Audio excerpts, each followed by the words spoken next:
Hello, everybody, and welcome to Midday Mindfulness. I am so happy that you're here. I'm Dr. Nika Guecci, and I'm here with my team, Jackie Spear, Administrative Associate, who is behind the scenes, and she's running all of the technology for the show. Dr. Terry Pipe, Founding Director of the Center for Mindfulness. Hannah Layton, Sustainability and Authenticity Coordinator. And together, we are the Center for Mindfulness, Compassion, and Resilience at Arizona State University. Today, we have two guest knowledge sharers on the air with us today, Stuart Rice and Sarah Robani, who are coming on to share their expertise and wisdom as our speakers today. And I'll read their bios in just a moment. So right now we're using the term knowledge sharers to refer to our guest speakers very intentionally here.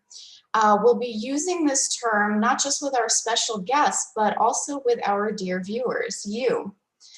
We all have wisdom to share with the world, right? We're not just here to receive, but to give our gifts as well. And we love to hear from you, our viewers, who make up our online community and make it happen every single day. So let us know, is there anything that you'd like to share with us, to ask us, to suggest any topics for upcoming shows? Let us know. mindfulness@asu.edu, or if you're live streaming, you can type it in the chat, and Jackie is monitoring all of that for us. So we're here for you, our community, to support you in these very difficult times. The events of the United States Capitol on January 6th, these are still very much on everybody's mind and have deeply affected all of us. And Dr. Pipe, if you have anything to add here, please do. But what I really want to impress upon everybody is that it's perfectly okay to not be okay right now, and to be authentic with whatever is showing up for you, fully experiencing whatever you're experiencing right now. We all, of course, we have to live our lives, but it's okay to take as much time as you need and to feel whatever you're feeling and just be with that emotion, to be with the moment by moment cycles and flows of life. It's very normal to not feel a sense of peace or well-being when there's so much hatred and violence on display. And that said, we're here to be with you and to continue building a strong, resilient community centered around our values of mindfulness, compassion, and resilience. Thank you so much, Dr. Guecci. And I just want to underline all that you said, and to our community, to please know that you belong here, whether or not you're in or connected to the ASU community, wherever in the world you're joining us from. Know that you have a deep place of belonging here, and that this is a safe place for you to see and be a part of building up community and building resilience, as Nika said, and really owning our part in bringing more compassion to the world together. And that it's the together part that is incredibly special and necessary right now. So we're all coming at this really wanting to be authentic and to give voice to our own emotions and responses right now, but often there's no words that are adequate to share or to really name what's going on. So if that's happening for you, please know that you're not alone in that experience, and that we're all here together for you and with you. So I'll turn it back over to Nika, and we'll be talking about this in the coming weeks. Yeah, thank you. Thank you for sharing that. So before we move on to our program, I'd like to share with you an experience that we had recently. So recently, a viewer, one of our dear community, wrote to us on our mindfulness@asu.edu email address. And you'll know who you are in a second if you continue watching. And so this viewer talked about how they appreciated how they felt like they belonged here in our online community. They told us that when they logged on, they weren't expecting to watch a show on mindfulness at all, but because it was clearly stated that this is for anyone and everyone, regardless of length of mindfulness practice, affiliation to ASU or not, geographical region, that because midday mindfulness is for everyone, they ended up staying and watching the show one after another after another. Now, receiving this email was incredibly moving for all of us. And I'm speaking for myself, but I also believe that my team feels similarly. The sentiment that this community member shared really fuels our work. This is what drives what we do here at Center. Building a strong, vulnerable, resilient, authentic, compassionate, and of course, mindful community where anyone can join at any time. There's no prerequisite to belong here. Community and connection, these are not just words to us. We aim to weave belonging into all of our offerings. We bring mindfulness to you through different modalities, various speakers, and the sharing of all of our experiences and stories. So mindfulness, the way that we describe it here at ASU, is a presence in the moment, right now, with the intention of being fully awake and aware and alive for everything that is going on, whether it is pleasant or unpleasant. And this is certainly not a concept that is new. It's not something that we've made up ourselves. Mindfulness is a practice that has been passed down through generation to generation across religions, across disciplines, across boundaries. And what this means is that mindfulness is for everyone. This community is for everyone. You're welcome here. And if you haven't heard it today, you belong here. You belong here. If you're joining us through the live stream, you have the ability to ask questions, share comments for us, for our knowledge shares, Sarah and Stuart, or for each other within the chat. If you're watching this as an archived version of this show, you can feel free to leave a comment, subscribe to ASU's YouTube channel, or email us at mindfulness@asu.edu. But whatever you choose to do, please be kind. Unkindness is the only thing that does not belong here. So before we get to our guests, let's center ourselves with a meditation. And if you're on screen and you'd like to turn your camera off, you're welcome to do that. This will be a brief centering meditation. So I'd like you to get comfortable in your chair and to relax.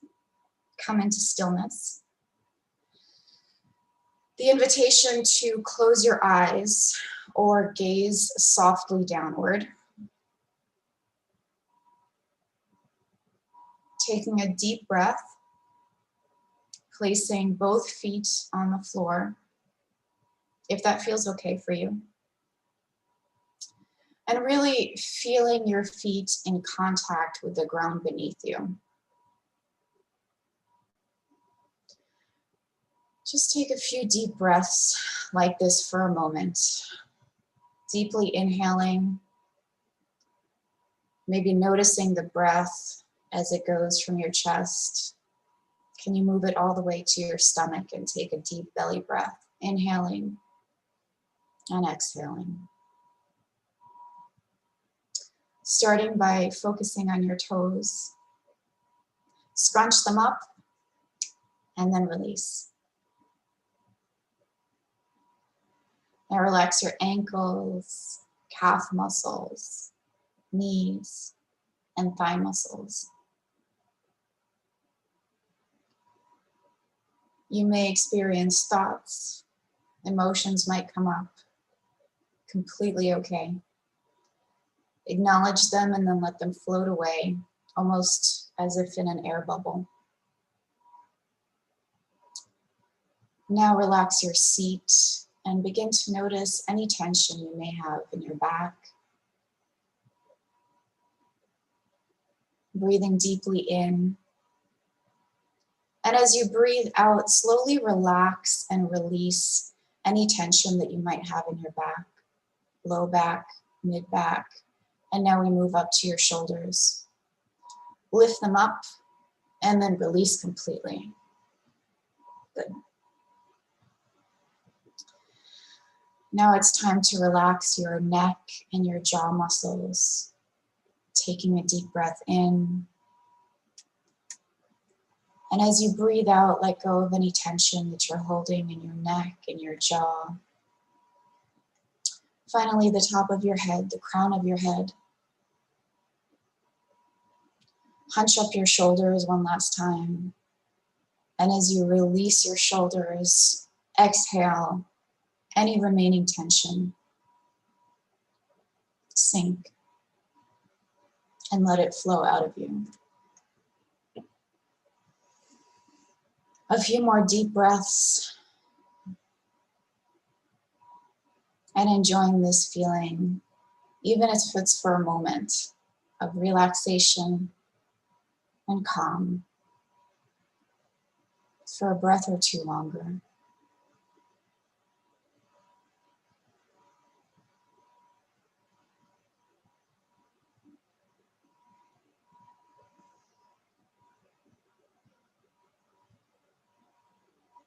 Noticing any sounds around you, gently wiggling your toes, gliding your thumb across your fingertips.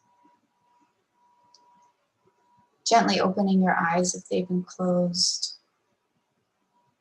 Taking any stretches that might feel good right now. And coming back into this space with both feet on the ground. Thank you for practicing with me today. So now I will read our knowledge sharers' bios, but then I'm going to turn it over to you both, just in case I missed anything or that you'd like to share anything else in terms of your introduction. So Stuart Rice is the Director of Digital Initiatives at the Mary Lou Fulton Teachers College at ASU. His work focuses on liberating and sharing the content of the college and university for public audiences. I love the way that you put that. Stuart is an avid yoga practitioner and a meditator in the Tibetan Buddhist tradition. And he's excited to bring this perspective into his life and work as a Sun Devil. He's completing a PhD at ASU with a focus on Native American and Latino families and their resistance to and acceptance of dominant schooling paradigms. Welcome, Stuart. Sarah Robani, am I saying your last name correctly? Yes, okay. Sarah Robani is a product manager associate, also at Mary Lou Fulton Teachers College at ASU. Her work is centered around collecting qualitative and quantitative data to inform the design of user-friendly educational products to help make K-12 education accessible to anyone. She believes that education offers opportunities to transform schools, workplaces, the community to be more equitable. In her free time, Sarah enjoys hiking, kickboxing, and meditating through creating visual art. So I'll turn it over to both of you to introduce yourselves if there was anything I missed, and then to perhaps frame the challenges to teachers and caregivers right now. Why is this topic so important right now? So thank you so much, Nika. Sarah, is there anything you want to add about yourself? Nothing additional about myself, no. Yeah, no, thank you so much for that great introduction. And it's such a pleasure to be here.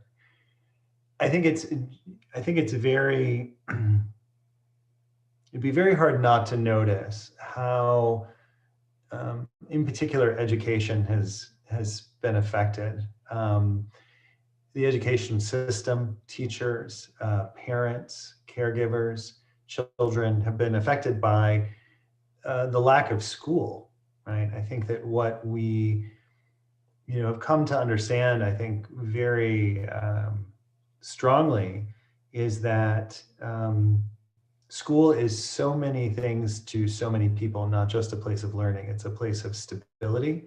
It's a place oftentimes where children in particular receive the only meals they're going to have in that day. They provide a space for children to be safe while their parents work or caretakers work. And the disruption of that is, nothing short of a total disruption of normalcy. I remember, in my own experience, I went into a supermarket and couldn't find a bag of beans, and that threw me sideways at the beginning of the pandemic. Let alone my entire world being turned upside down, which is, I think, what is really happening for educators, caretakers, and children right now. It's just such a critical moment, right? And how can we address that? Sarah, anything you want to add? Yeah, I definitely agree with all of that. And just as an addition too, I mean, when we started doing the work that we're doing, it was intended for a kind of completely different audience. And the path that it's taken has been not only circumstantial, but still helpful to a group of people that we had them in mind, but didn't know that there would be such a strong focus on, and that's parents and people at home who are supporting education. So I think we've gained a lot of information about how deeply education has been impacted, and just the breadth of that is pretty interesting to look at. Yeah, thank you both. It sounds like a lot of your work has had to shift in response to this pandemic. And, we talked about this a little bit in the last session yesterday about beginner's mind and how we need to bring beginner's mind, which is essentially a growth mindset and the foundation of mindfulness, to all of the situations that we come into contact with now, right? What worked yesterday is not going to work today, and you see a lot of shifts in the way that we work. So I'm going to turn it to Hannah to ask the questions, and maybe Stuart and Sarah, you can start, and then if Center Team has anything that they want to add and pitch in, we can have a discussion. But we've got some questions for you, and Hannah, I'll take you away. Thank you, Nika, and thank you, Sarah and Stuart, for being here and for commenting on a topic that we've all seemed to just manage with, but it's really important to talk through these difficulties and maybe some strategies on how we can manage this new normal in terms of education and what that looks like now. So thank you so much for being here and for the work that you do. So I wanted to start off by asking you, if you already started this a little bit with framing, but maybe we can go a little more in depth if you have some background on how the pandemic has changed what it means to teach, and then twofold, what it means to be a student.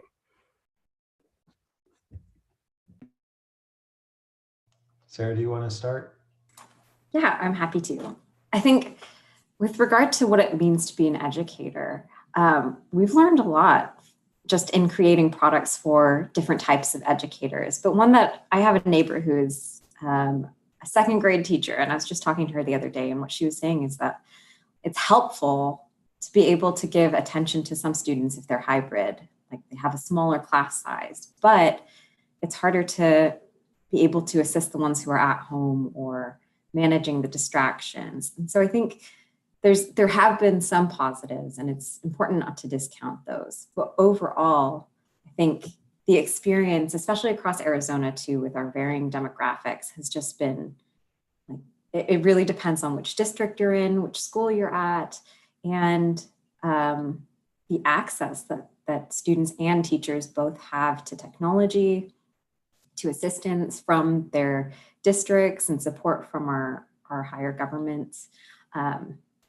So I think I'll start there, and I'll let Stuart go from that point.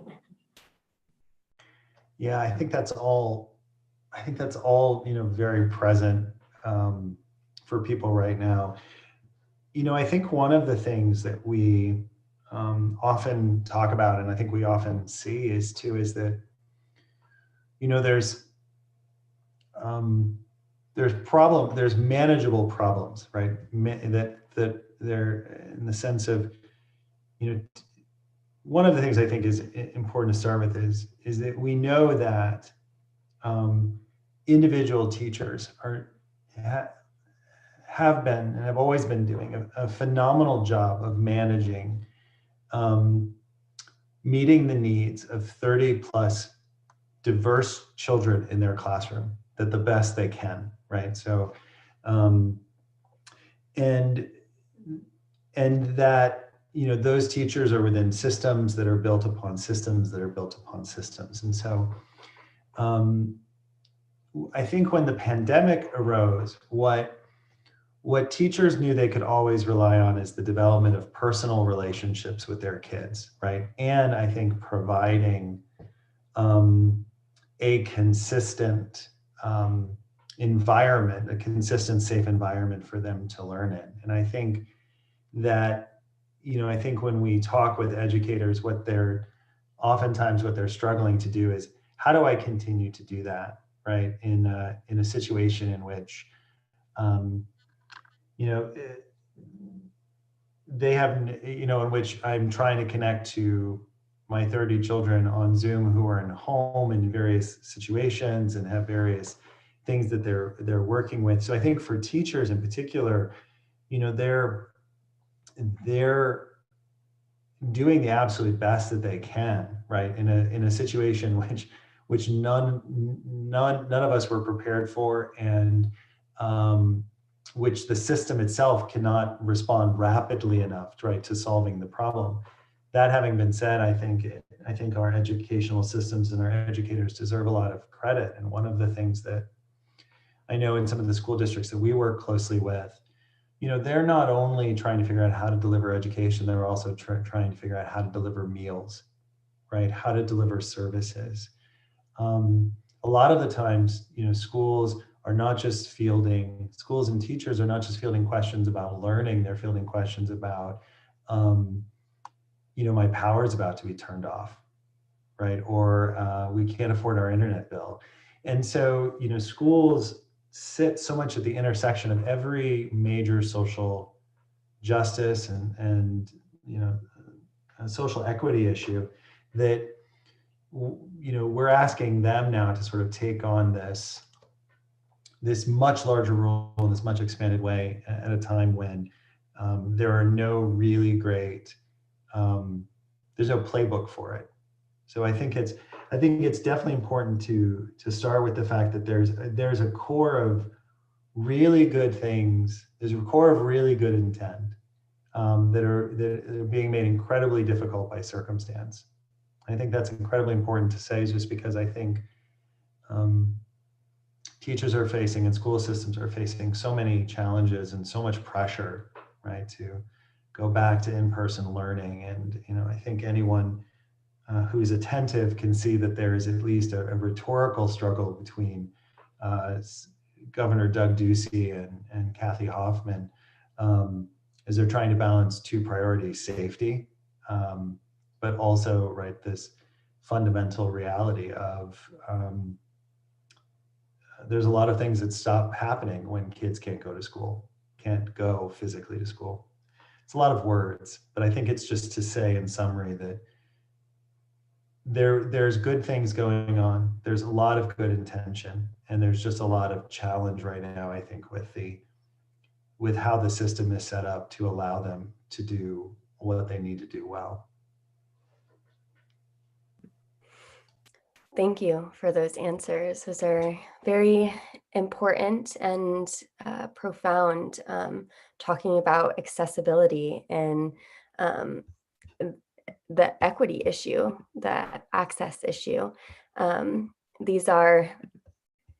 This is a new age, and there's so many challenges and so many deep-rooted systematic challenges that we have to that we're encountering and the educational system is encountering. And coming out of that or making solutions is no small task. So I admire everybody who is facing it. I have a roommate who is a 5th grade teacher, and she's been one of my the people I've looked up to the most throughout this, because of her dedication and deep compassion and care, and how she tries to make it interesting over something and make it personable over a technology that, you know, it creates a barrier for personality and relationship building. So thank you for those comments. And if it's okay, I would like to ask Dr. Pipe her opinion on this, on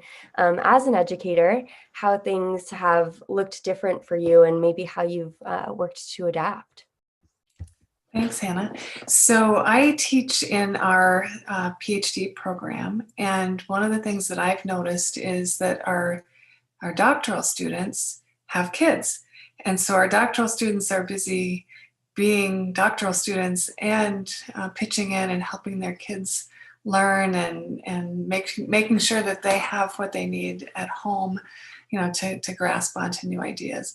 And I think that what I noticed at the beginning of the semester was that where mindfulness comes in is that their focus was all over the place naturally, because they were my students were trying to be parents and students and whatever other roles they had in their life. And so when I observe this, I see a lot of role strain. I see people trying to be a lot of things to a lot of different people and to do their best.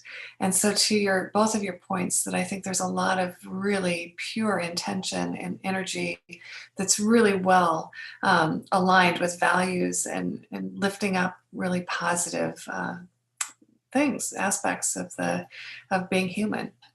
So I think that there are some positives there.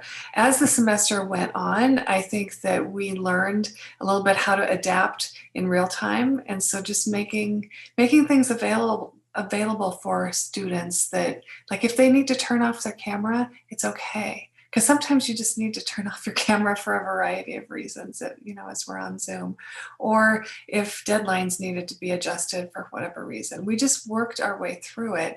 And I think that one of the fabulous outcomes is that we see each other a little bit more as humans. We can also, the role strain also works for a positive, that we can empathize with each other as humans trying to work through all of the challenges and the opportunities as best we can. So I think, that's what I experienced as an educator and with my students.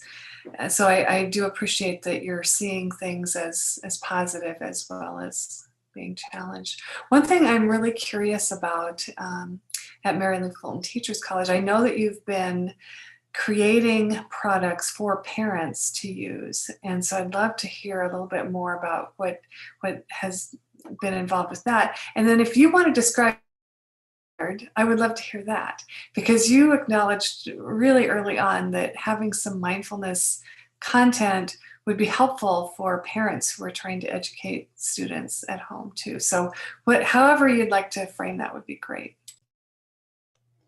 Yeah, so Sarah has been a real champion in sort of understanding and interacting and learning about the parents' needs. So Sarah, maybe sharing some of the things that we've learned through watching parents interact with our resources.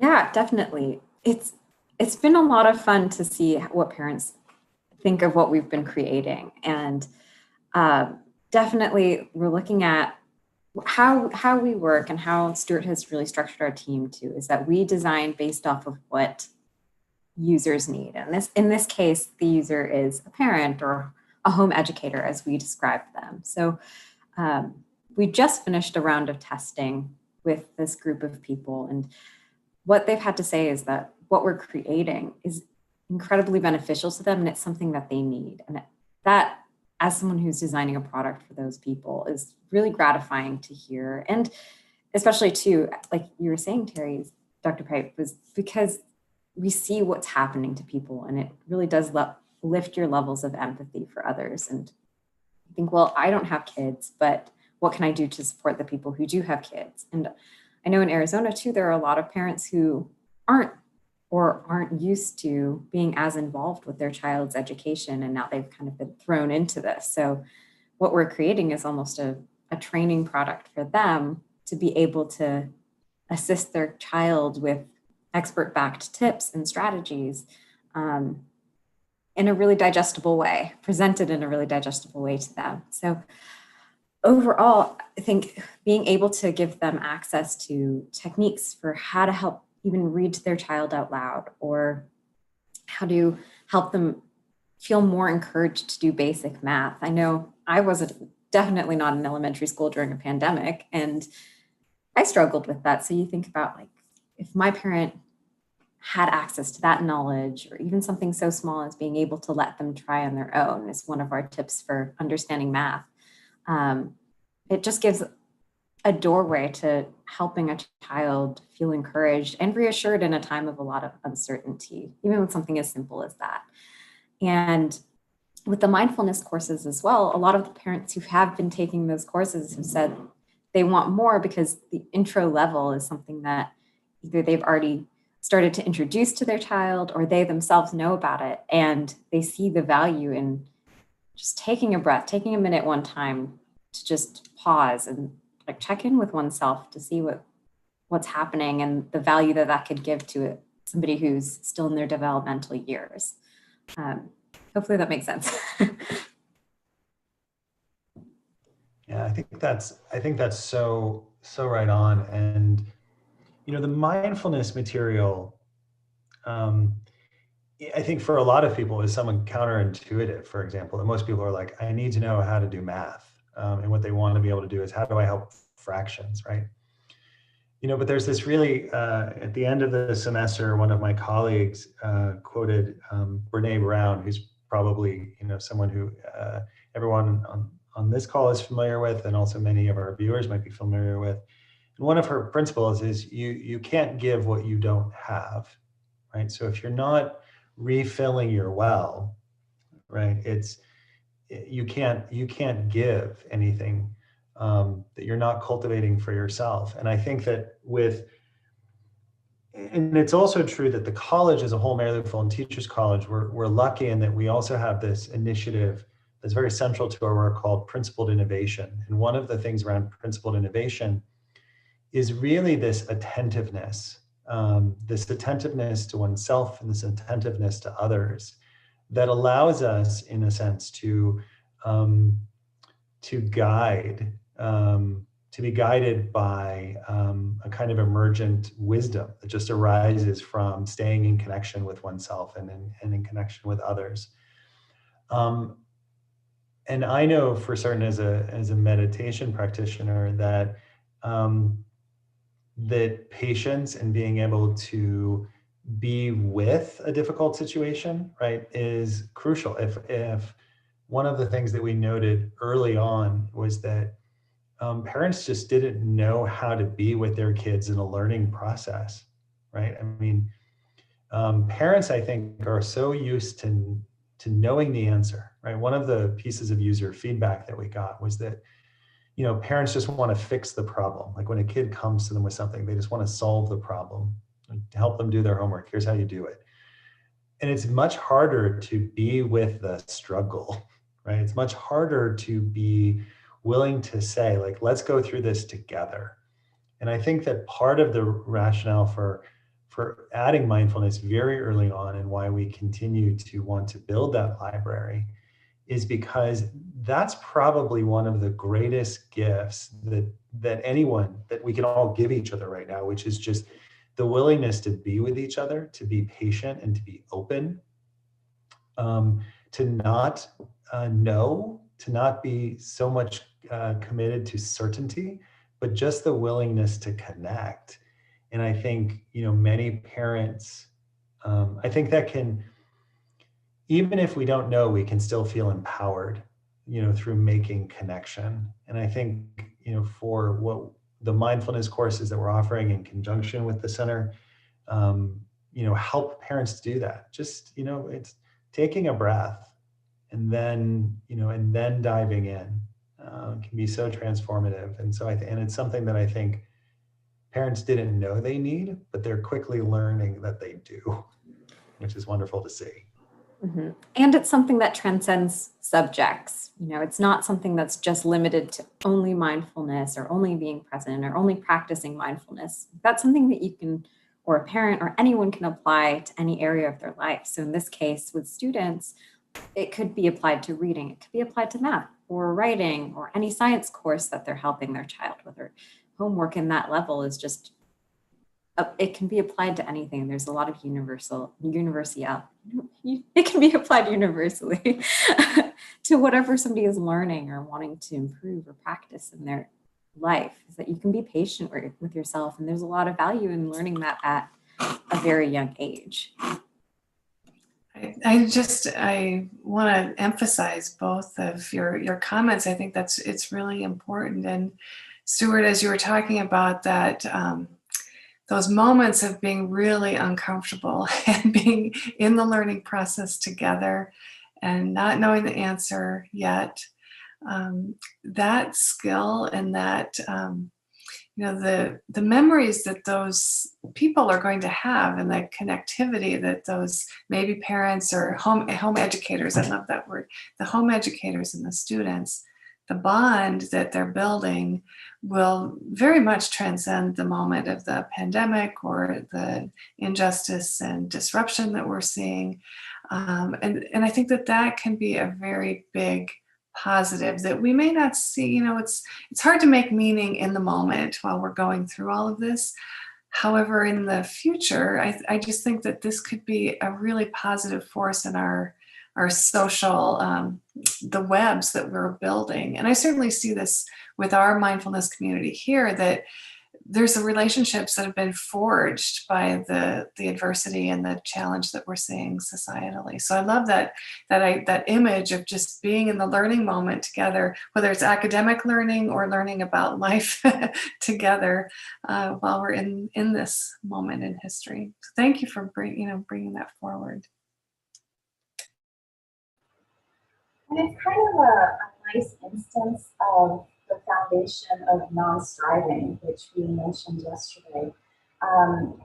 Non-striving doesn't mean that you're not working towards something. It doesn't mean that you're not trying to achieve something or you don't have an intention. But as you were saying, it's so much more about the process. It's so much more about the journey than the actual goals. So I think that we're seeing a lot of that non-striving in play here, and this is a great example. Thank you guys for those answers. And it's something I personally, I graduated in spring, so I had some school online, but it's hard to imagine being a young kid. I love my mother so much, but oh my gosh, the struggle would be insane. And I love your comment to just be with the struggle is sometimes the hardest part. And I think that, as we reflected on in the beginning, there's so much struggle right now.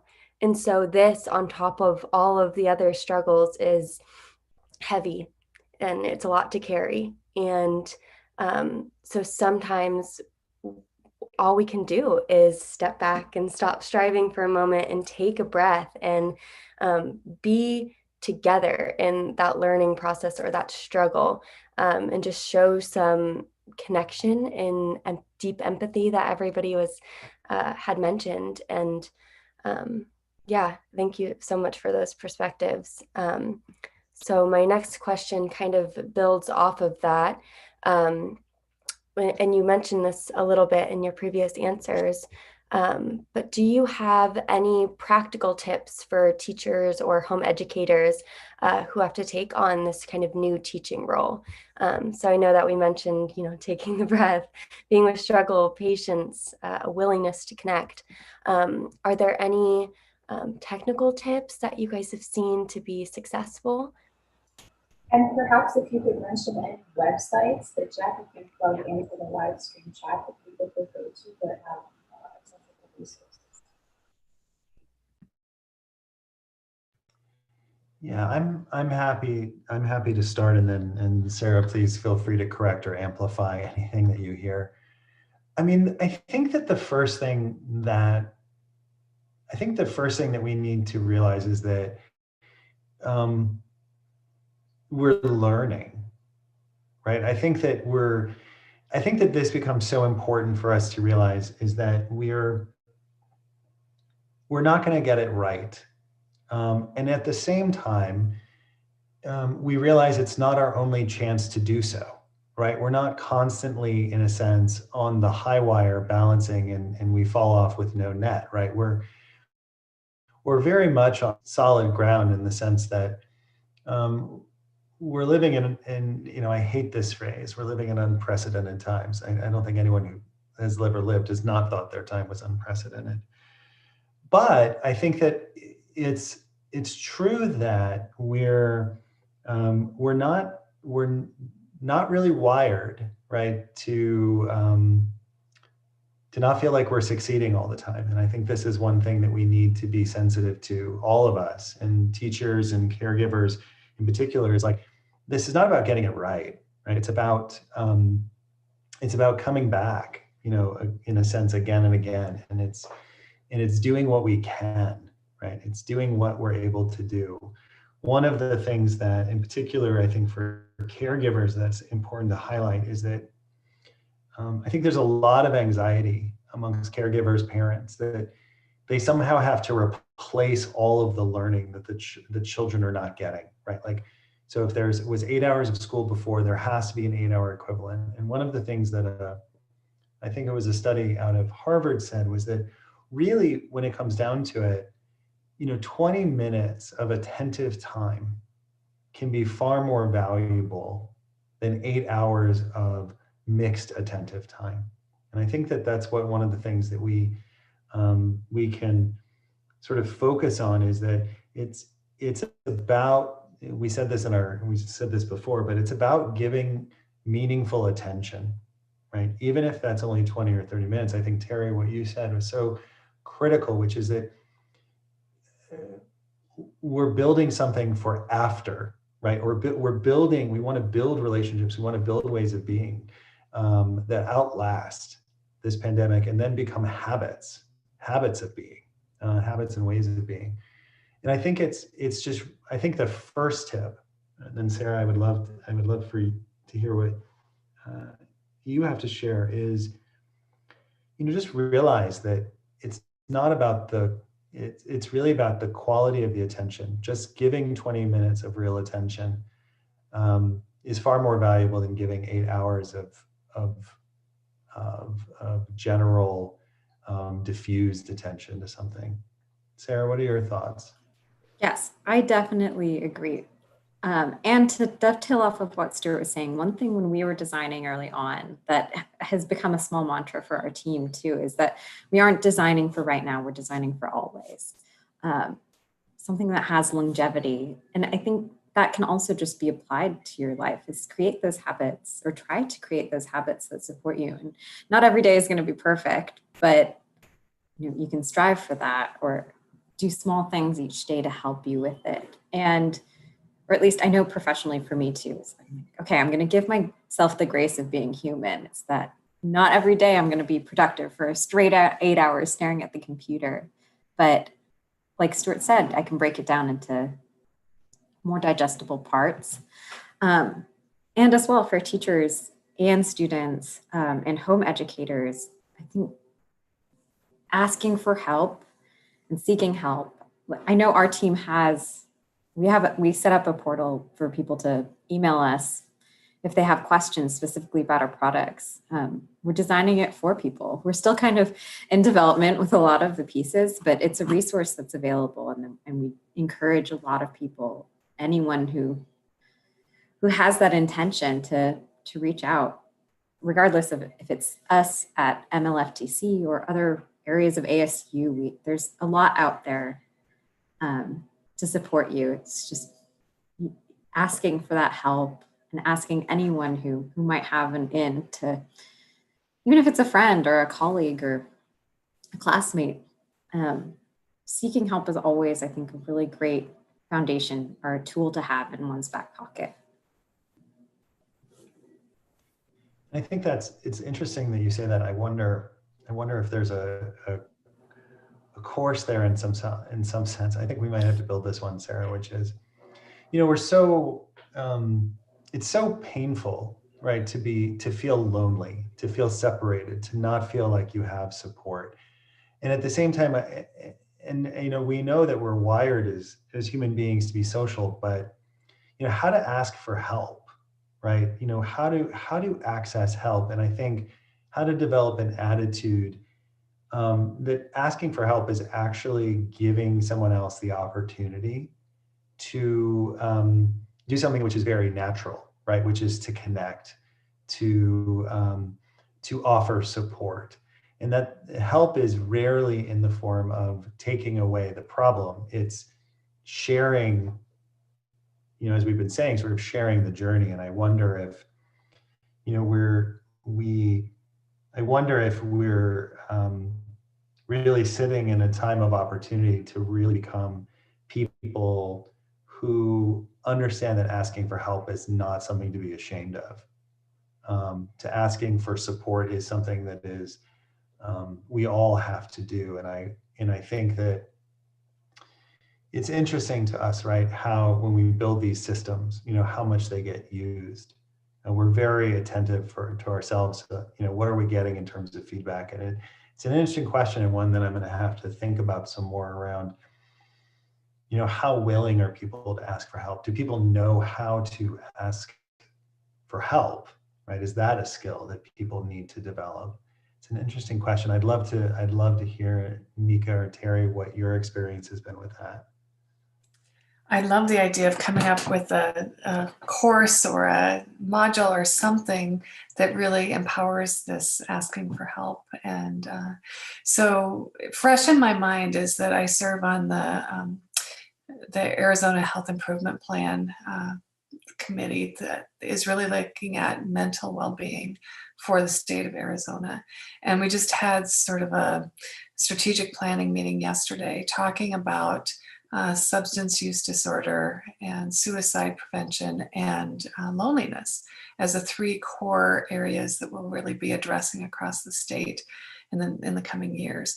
And I think to your point, Stuart, that normalizing giving and receiving help is so key in removing the stigma of so many things, and that often we really want to do it ourselves, you know, and that's a natural tendency, and it's you know, in many ways it's a positive tendency to want to accomplish and achieve and learn and do things on our own. However, it is also the case that it's rather impossible when you really get down to it, to live a life without the help of anyone else.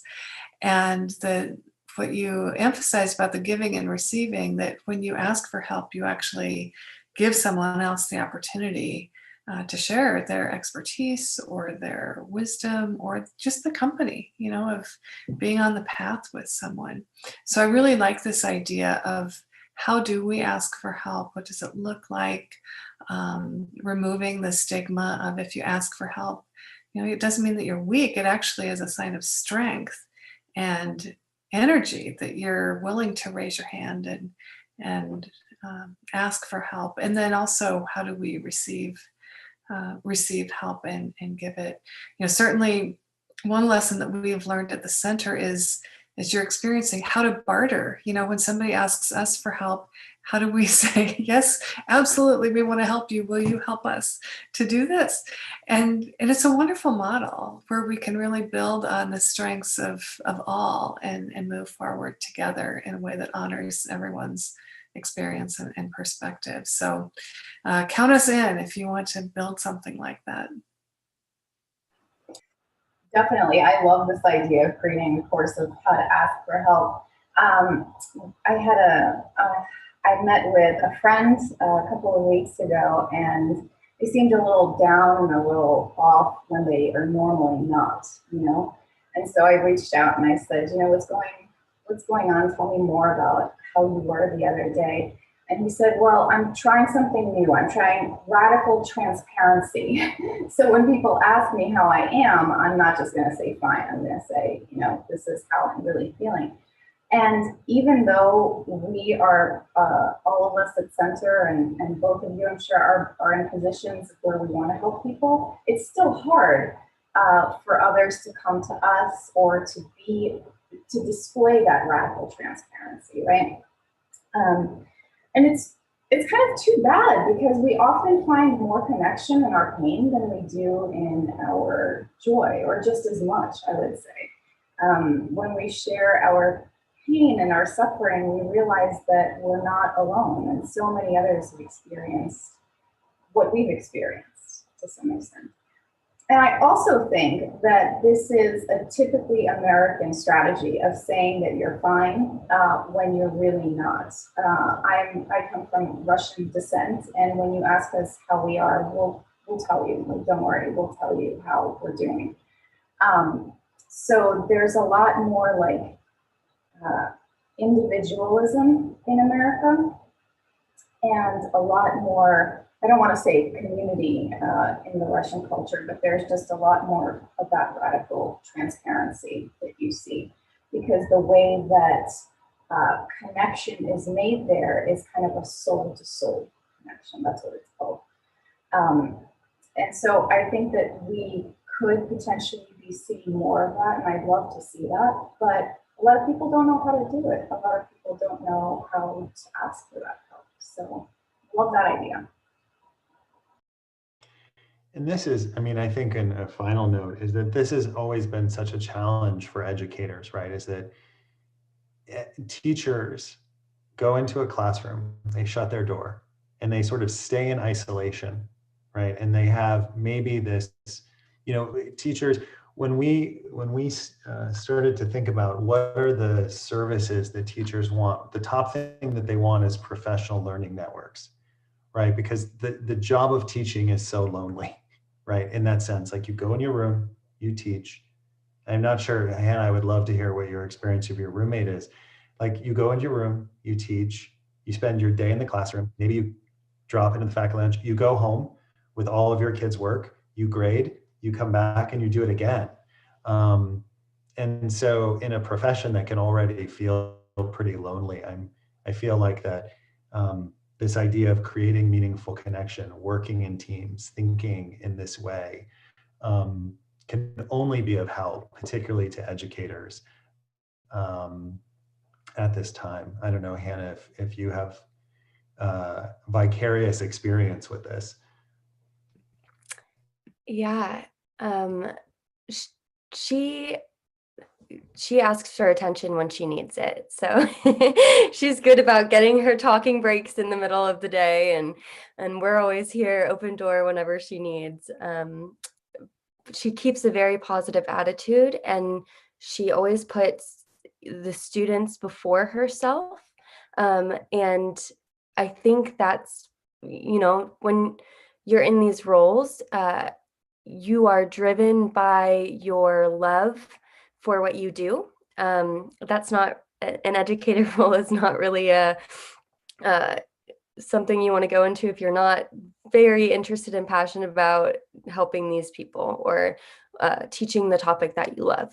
And so I think she finds peace and restfulness in that connection with her passion and her love for students. And then, but she's also very, she's my hero in a lot of ways, and she's really good for asking for that attention or getting some adult time when she needs it. So I'm so happy I asked this question, because all of those answers were so gorgeous, and I love this possible new project that came from this topic. And I think everything that you all said was so important, and it really speaks to resilience, I think.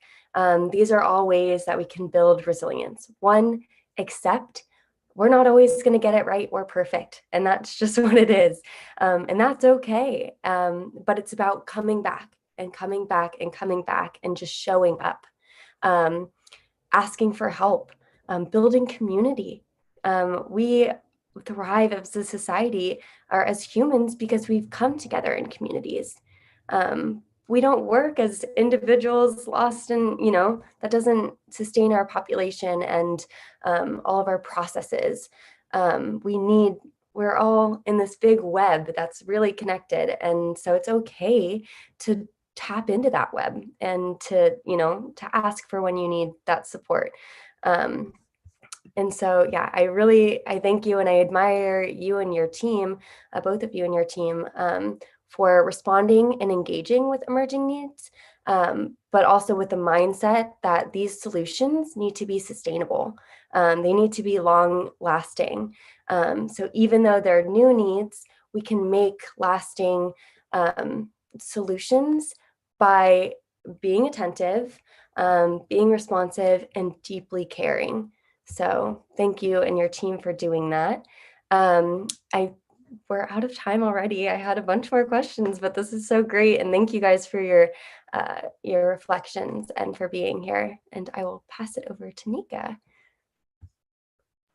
Thanks, Hannah. You said that really perfectly. That's a perfect closing. And I thank you, Sarah and Stuart, for being here with us today. You've shared some really great topics. Is there anything in particular that you can direct people to? Any website? Is it just the Mary Lou Fulton Teachers website, or is there a specific? Yeah, so the easiest way to find these resources is education.asu.edu/@home, all one word, ATHOME. And that'll direct anyone to those resources. And we really hope they're of use. We are a team that thrives on feedback.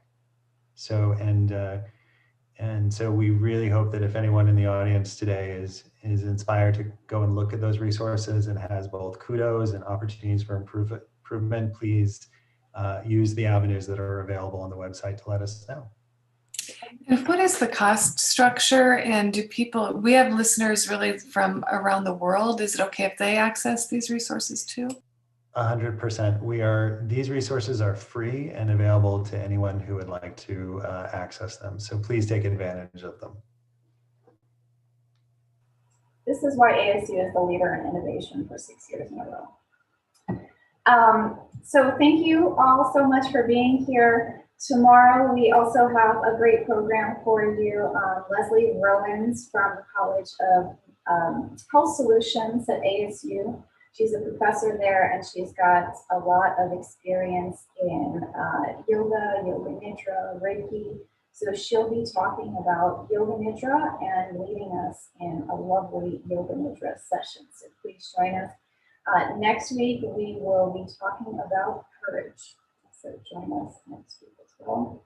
In the meantime, stay safe, stay connected, and take care of yourselves.